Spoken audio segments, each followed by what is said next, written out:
Hi, this is Bruce from fighterkitecentral.com, and in this video we're going to talk about a bamboo bow, excuse me. And why would you go to the trouble to make a bamboo bow when you can buy carbon fiber or fiberglass that's ready to use? And so why would you make a bamboo bow? If you ever looked at a kite, fighter kite, that has a bamboo bow, this is one made by a friend, Jeff McInnes, who is a very skilled bamboo worker. But if you look at a bamboo bowed kite compared to a non-bamboo bowed kite, you notice that the shape of the wings or the leading edge of the kites are different.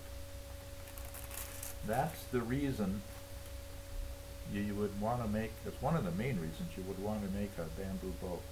You can control the shape of the leading edge of the kite much better than with synthetic materials.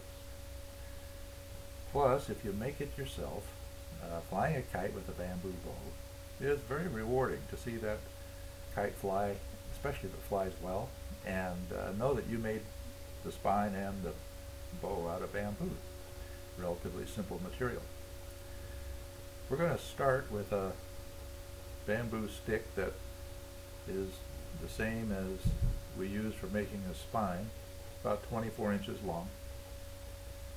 I have made some marks about 3 inches from the end, about 6 inches in the center, and then the same on the other side. These marks are going to be my guidelines for shaping the bow. I'm going to move my camera here so you can see what I'll be doing. And again, I use just a sharp knife, a utility knife, but you can also use a plane, a block plane, small block plane. It just depends on what you're most comfortable with in using. And so I'm going to start by reducing the cross section of the bamboo. Take a couple of strokes off this side of the center line and a couple off this side of the center line.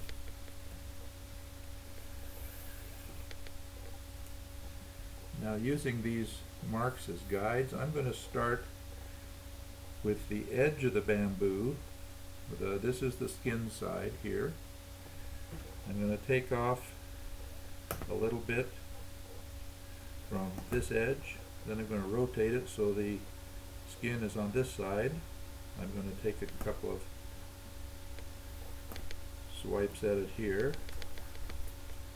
I'm going to do the same on the other end of the bamboo. You want to maintain as close as possible a equal amount of pressure or tension when the bow is in the kite. And the way to accomplish that is to keep both ends at about the same amount of cross-section.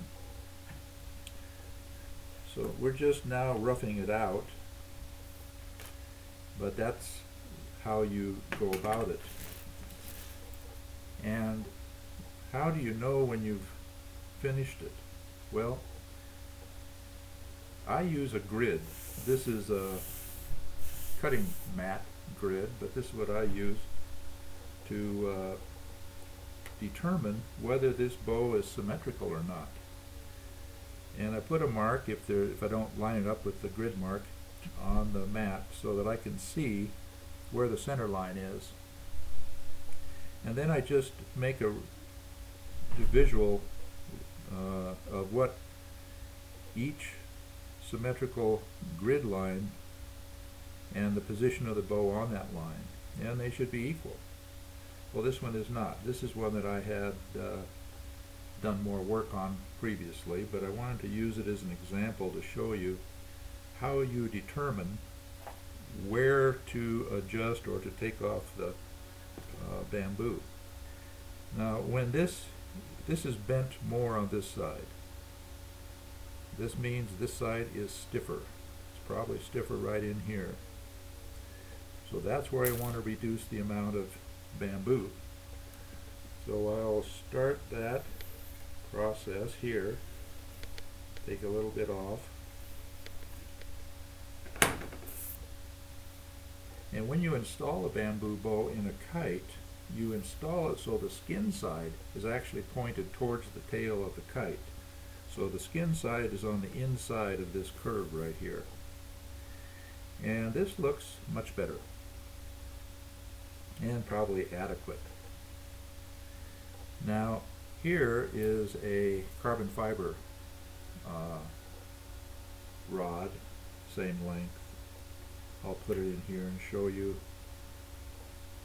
They're quite similar in how they are shaped. However, this is a professionally made bamboo bow by a kite maker in India. This is another carbon rod, same length approximately. And they have quite different shapes in their curve. You can see here that the bamboo is projecting more out on the edges, which gives the kite surface more support out there on the leading edge. And you notice it's not quite as tall as this one, as the carbon.